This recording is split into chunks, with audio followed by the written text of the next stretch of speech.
If you're headed to the hospital or just getting home after a hospital stay, you're probably on information overload.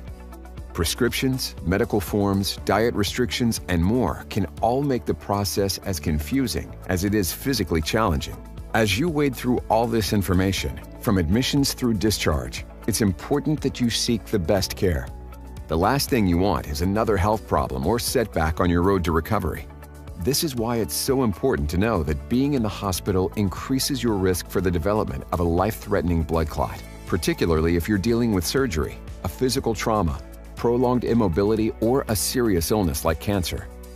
In fact, about half of all blood clots occur during a hospital stay or within 3 months of a hospital stay or surgery.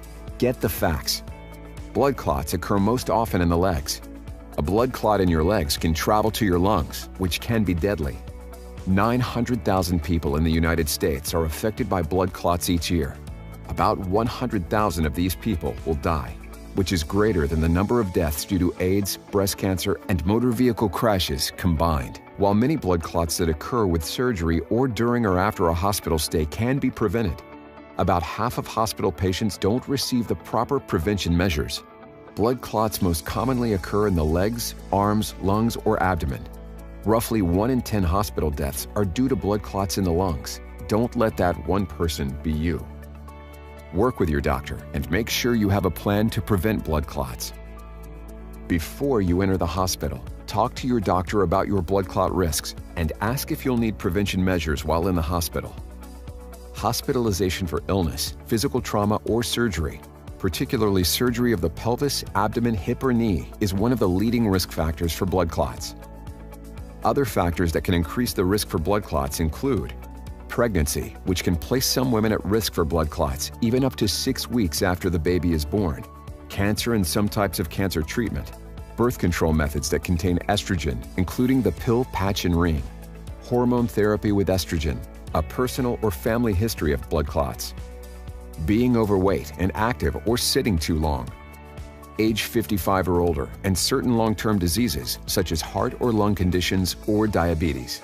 Before you leave the hospital, ask your doctor what you can do at home to prevent blood clots.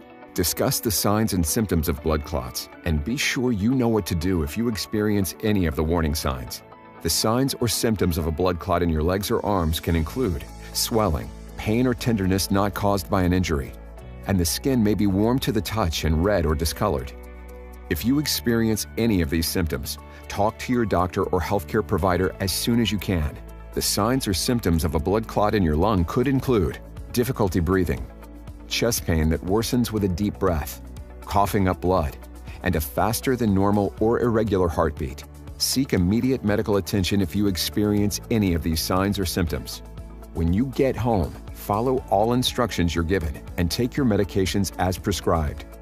If you can, get up and move around as often as possible. If you're confined to a bed or wheelchair, move your arms and legs as often as you can, or ask a family member or friend to help you if you're having trouble doing so on your own. Notify your doctor if you experience signs or symptoms of blood clots. If you or someone you know is going to the hospital, have a prevention plan. Get better. Don't get a blood clot. Share this video with friends and family so they too get the information they need to know about life-threatening blood clots. Stop the clot, spread the word, and maybe even save a life.